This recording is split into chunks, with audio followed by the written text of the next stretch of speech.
All right, folks, joining us now with a midterm update is our own Newsmax correspondent, John Bachman. Hello, John. How you doing, Steve? We're going to augment our election coverage as we get closer to election. Just 1 week to go.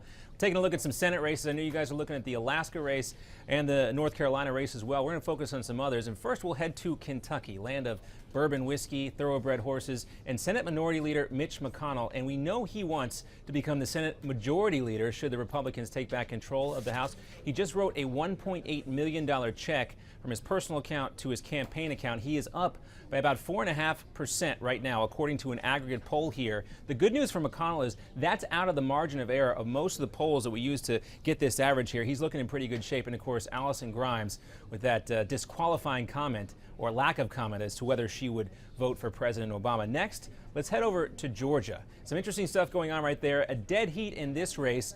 Michelle Nunn, of course, is the daughter of a former popular Democratic senator in the state of Georgia. Her dad is out there on the campaign trail with her as we get close to the election here. Also, interesting to note here, the former governor of Georgia, Zell Miller, also a former U.S. senator, he's endorsed Michelle Nunn, but he's also endorsed the incumbent Republican governor, Nathan Deal, in that race. So that should tell you about Georgia politics, a little something about Georgia politics right now.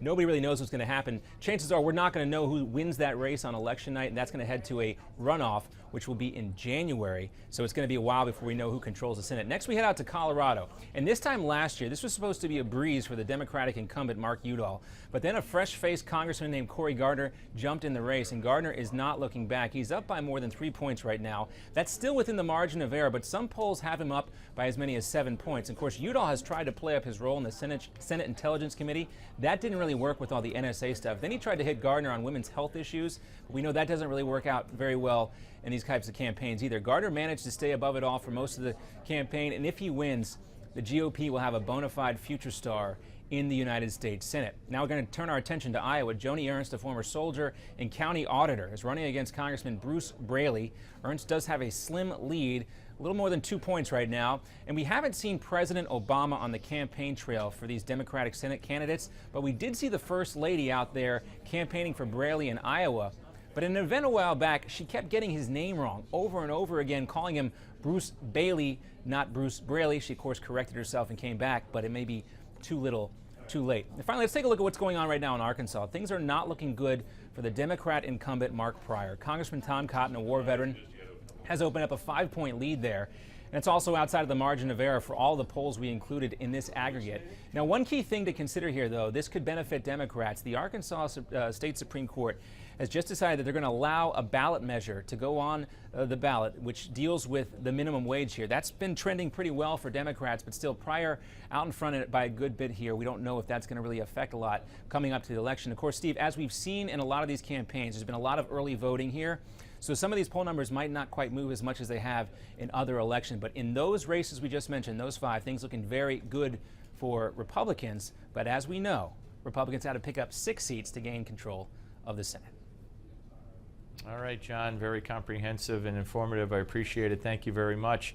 And folks, we are just a week away, of course, from Election Day. We'll have special coverage all night long here on Newsmax TV. We'll talk more about that as the time gets nearer.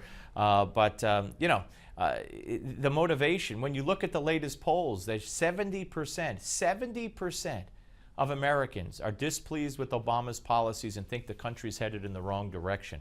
Then you ask yourself, how would it be possible for the Republicans not to take the Senate? How would it be possible for the Republicans not to gain seats in the House? And I'm not just talking about take the Senate and gain, I'm talking about huge numbers. If America wants to speak, if America really feels the way the polls indicate they feel and have felt for some time, if they really feel like they want to stop this president in his tracks, politically speaking, although they might not be able to, nonetheless, the only way to do it is to go to the polls and vote.